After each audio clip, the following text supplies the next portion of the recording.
En el podcast de hoy hablaremos sobre la anemia. La anemia se define como la disminución de la masa de glóbulos rojos en varones con un hematocrito menor a 40% o hemoglobina menor a 12 gramos por decilitro, y en mujeres un hematocrito menor al 36% o hemoglobina menor a 12 gramos por decilitro. ¿Cuáles son las manifestaciones clínicas que pueden presentarse? Entre los síntomas tenemos la disminución del transporte de oxígeno, lo cual produce fatiga, también genera disnea de esfuerzo, angina, en caso de enfermedad coronaria. Y como signos podemos tener a la palidez de la piel, palidez de mucosas, taquicardia y la hipotensión ortostática. Algunos parámetros de gravedad tenemos a la hipotensión, al ortostatismo, síncope y síndrome confusional. ¿Cómo realizamos la evaluación diagnóstica?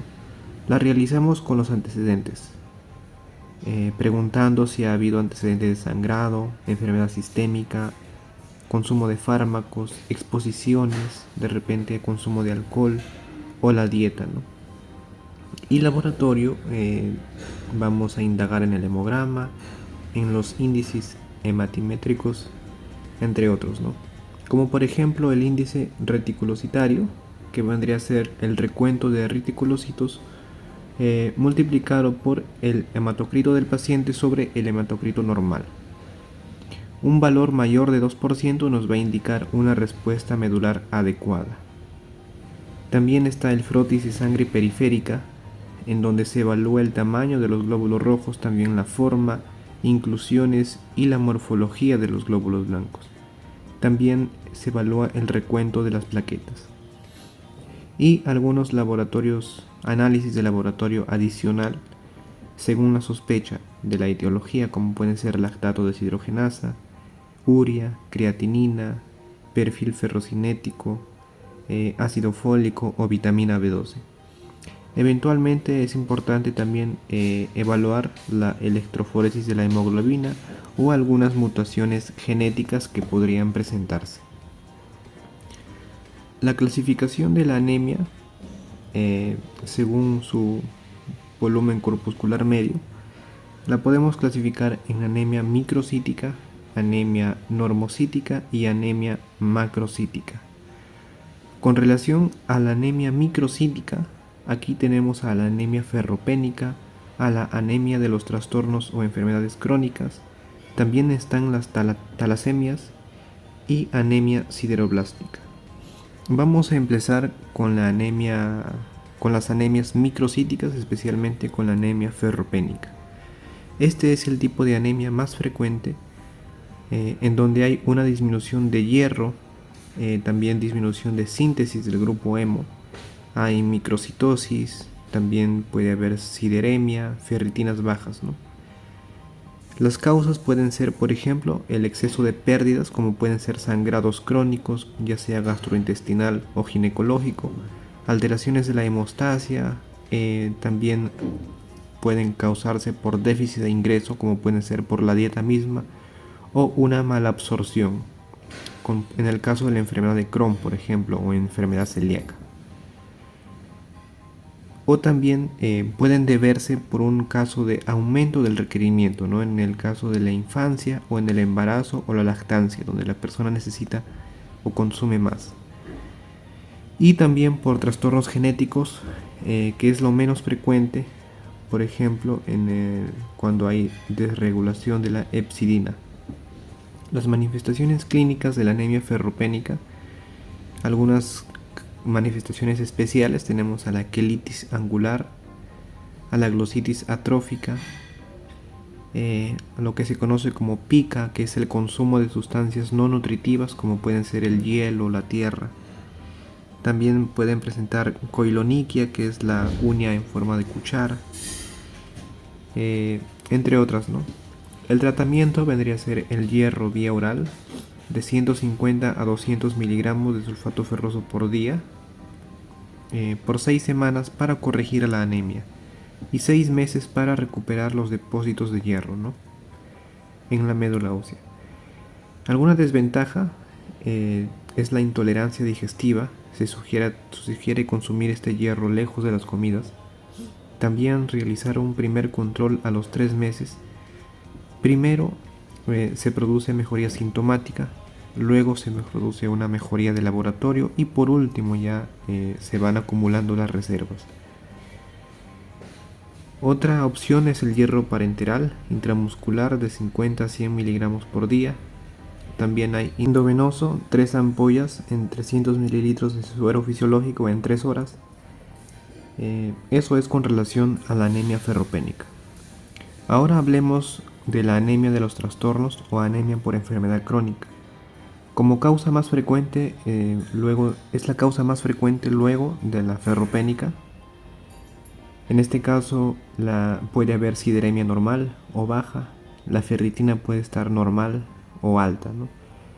Las causas vendrían a hacerse por un aumento de la hepcidina, secundario a mediadores inflamatorios como pueden ser interleucinas, lo que genera una disminución en la absorción y movilización del hierro. También genera una disminución de la vida media del glóbulo rojo por aumento de la actividad macrofágica, y también hay alteración de la eritropoiesis.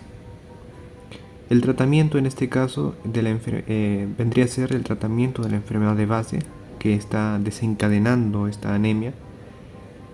También hierro endovenoso o transfusiones, por ejemplo.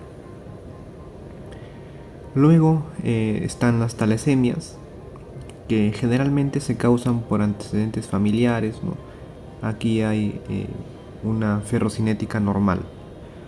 Las causas vendría a ser una disminución de la síntesis de las cadenas globinas, alfa o beta de la hemoglobina, con destrucción de los glóbulos rojos y precursores eritroides, que lleva a anemia por hemólisis y también una eritropoiesis ineficaz. Tenemos acá alfa talasemia y beta talasemia. La alfa talasemia es rara en nuestro medio, se da por delecciones en el complejo del gen alfa globina, y las beta talasemias se da por mutaciones en el gen beta globina. Las beta talasemias ocasionan anemias graves. También se genera una hiperplasia de la médula ósea. Algunas manifestaciones clínicas especiales, especialmente en aquellos casos graves de talasemias, tenemos malformaciones óseas, también fracturas patológicas, hepatoesplenomegalia, insuficiencia cardíaca congestiva, cálculos biliares de bilirrubina y también hay sobrecarga del hierro. El tratamiento acá se considera transfusiones con quelantes de hierro o la esplenectomía, por ejemplo. Ahora hablemos de otro tipo de anemia microcítica, que es la anemia sideroblástica. En este caso encontramos sideremia y ferritina elevada. Se ocasiona por anormalidades en la síntesis del grupo hemo y también por una disfunción mitocondrial. Como causas tenemos las causas hereditarias, que generalmente están ligadas al gen X. También pueden darse de forma idiopática. Algunas manifestaciones clínicas especiales es la hepatoesplenomegalia, el síndrome de sobrecarga de hierro, y como diagnóstico generalmente cuando hay exposición laboral, un déficit nutricional, antecedente de alcoholismo, ¿no? Entre otras cosas. Como tratamiento, lo que podríamos hacer acá es tratar las causas reversibles, por ejemplo en aquellos casos causados por alcohol, plomo o algunos medicamentos como isoniazida, ¿no? También podemos tratar con la piridoxina o transfusiones. En este caso de la anemia sideroblástica está contraindicado la esplenectomía. Esto es con relación a las anemias microcíticas más comunes. Ahora hablaremos sobre las anemias normocíticas. En este grupo tenemos a la anemia hemolítica como la más representativa. La anemia hemolítica se genera por una supervivencia acortada de los glóbulos rojos circulantes debido a su destrucción prematura. Lo que podemos encontrar en el laboratorio está la lactato deshidrogenasa, la bilirrubina indirecta y los reticulocitos elevados. Y también encontraremos una haptoglobina baja. Algunas causas de anemia hemolítica van a depender del mecanismo, ¿no? Por ejemplo, si es intrínseca va a depender del glóbulo rojo y si es extrínseca va a ser independiente del glóbulo rojo.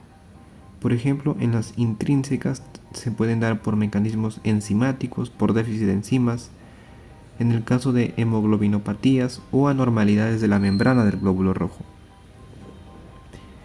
En el caso de hemoglobinopatías está la anemia falciforme y las talasemias. Y en el caso de anormalidades de la membrana está la esferocitosis hereditaria. En el caso de que sean por causas extrínsecas, tenemos por distintos mecanismos que se pueden causar, como son las inmunomediadas, los traumáticas, toxicidad directa o atrapamiento. En el caso de las traumáticas están, por ejemplo, las microangiopatías o por prótesis en el caso de válvulas cardíacas. Por toxicidad directa tenemos a la malaria, venenos o infusiones hipotónicas. O en el caso de atrapamiento tenemos al hiperesplenismo como causa, ¿no? Lo que podemos realizar acá, tenemos la prueba de Coombs directa, en donde vamos a encontrar o vamos a tratar de buscar la globulina antihumana versus los eritrocitos de un paciente. En este caso hay aglutinación si los eritrocitos están cubiertos de los anticuerpos. También tenemos la prueba de Coombs indirecta, en donde se realiza los eritrocitos de control versus el suero de un paciente. Hay aglutinación si hay anticuerpos antierotrocitarios en el suero del paciente, ¿no?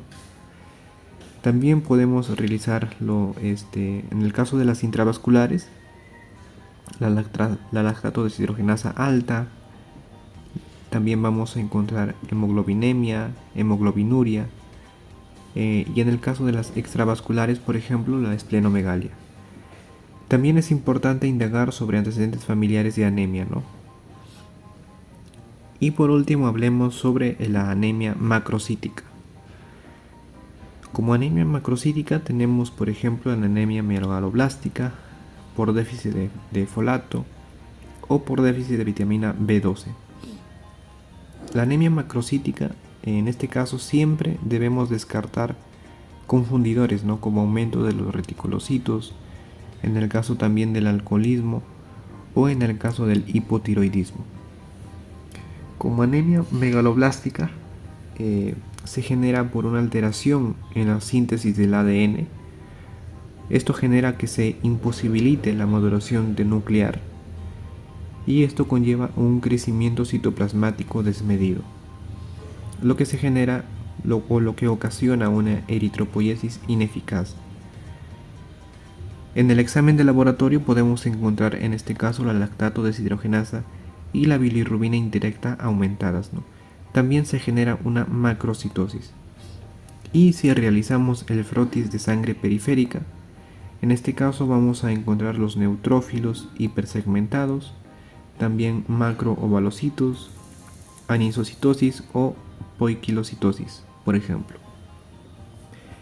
Como otra causa de anemia macrocítica, también tenemos a la anemia macrocítica por déficit de folato. El folato que está presente, ¿no?, en las verduras de hoja verde y también está presente en las frutas,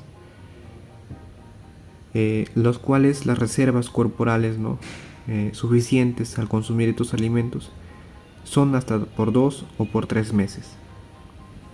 ¿Cuáles son las causas de anemia macrocítica por déficit de folato? Tenemos a la malnutrición, en el caso de aquellos que son alcohólicos, aquellos pacientes anoréxicos o aquellos pacientes ancianos. También tenemos a una causa por mala absorción en el caso de enfermedad celíaca, como por ejemplo, o alteración en el metabolismo, ¿no?, ya sea por algunos medicamentos como pueden ser metotrexate, pirimetamina, trimetopina, ¿no?, o también puede generarse por un aumento de los requerimientos, como pueden ser en la anemia hemolítica crónica, también en el caso del embarazo, en caso de que haya malignidad, algún cáncer, o en el caso de aquellos pacientes que se realizan diálisis. ¿Cómo realizamos el diagnóstico? El diagnóstico se realiza midiendo el folato. En este caso el folato estará bajo. El folato intra de los glóbulos rojos también va a estar bajo. También la homocisteína va a estar elevada. y el ácido metilmalónico lo vamos a encontrar normal. El tratamiento para la anemia por déficit de folato vendría a ser el folato de 1 a 5 miligramos vía oral por 1 a 4 meses o hasta que haya una recuperación hematológica completa. Es importante resaltar que la corrección del déficit de vitamina B12 es primero en caso de ser concomitantes, ¿no? Y por último vamos a hablar de la anemia macrocítica por déficit de vitamina B12. Esta está presente únicamente en los alimentos de origen animal, ¿no? La vitamina B12 está presente en los alimentos de origen animal. La reserva corporal total suficientes que son para 2 a 3 años. Esta vitamina B12 se une al factor intrínseco gástrico y es absorbido a nivel del ilion terminal. Recordemos que el factor intrínseco gástrico se absorbe a nivel o se produce, ¿no?, a nivel del estómago. Como causas tenemos a la malnutrición en el caso de los alcohólicos o aquellos pacientes que son veganos, por ejemplo. También en la anemia perniciosa en casos de enfermedad autoinmune contra células parietales gástricas, ¿no?, que generan destrucción o que generan una disminución de la liberación del factor intrínseco, que puede estar asociado a insuficiencia endocrina poliglandular y aumenta el riesgo, ¿no?, de carcinoma gástrico. También otras causas vendría a ser la mala absorción en el caso de aquellos pacientes que se hayan realizado una gastrectomía o en el caso de los pacientes que tengan enfermedad celíaca o enfermedad de Crohn. También puede generarse por sobrecrecimiento bacteriano o la utilización de la metformina por largo tiempo. Algunas manifestaciones clínicas que podemos encontrar en el caso de la déficit de vitamina B12 se va a asociar a cambios neurológicos. Aquí hay una degeneración combinada subaguda. Afecta nervios periféricos, afecta las columnas posterior y lateral de la médula espinal, también afecta la corteza y provoca o se asocia, ¿no?, a entumecimiento, parestesias, disminución del sentido vibratorio y posicional, y también puede generar ataxia y demencia. ¿Cómo realizamos el diagnóstico? Vamos a medir la vitamina B12, que en este caso la vamos a encontrar baja. También podemos medir la homocisteína y el ácido metilmalónico, lo cual los vamos a encontrar elevados. Los anticuerpos antifactor intrínseco también podemos medirlos. También podemos realizar la hipergastrinemia, ¿no? Como tratamiento vamos a realizar la administración de la vitamina B12, 1 miligramo intramuscular por día durante 7 días. También se realiza semanal por 4 a 8 semanas y mensual si es en el caso ya que sea de por vida. Las anomalías neurológicas tardan en revertir entre 3 a 12 meses. La administración de folato puede revertir las anomalías hematológicas de la deficiencia B12, pero no las neurológicas, ¿no? Y puede desencadenar el robo de las reservas de vitamina B12, generando un empeoramiento de las complicaciones neurológicas. La suplementación oral, que se administra 2 miligramos por día, también puede ser efectiva, incluso si se administra sin factor intrínseco, ¿no?, en los pacientes. Eso es todo con respecto a las anemias macrocíticas. Y eso es todo con respecto al video. Hemos hablado sobre las anemias según su volumen corpuscular medio.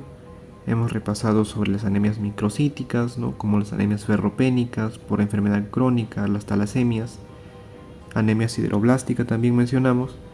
También mencionamos sobre las anemias normocíticas, en este caso hablamos en especial de la anemia hemolítica, y también hemos repasado sobre la anemia macrocítica, en especial de la anemia megaloblástica por déficit de folato y por déficit de vitamina B2.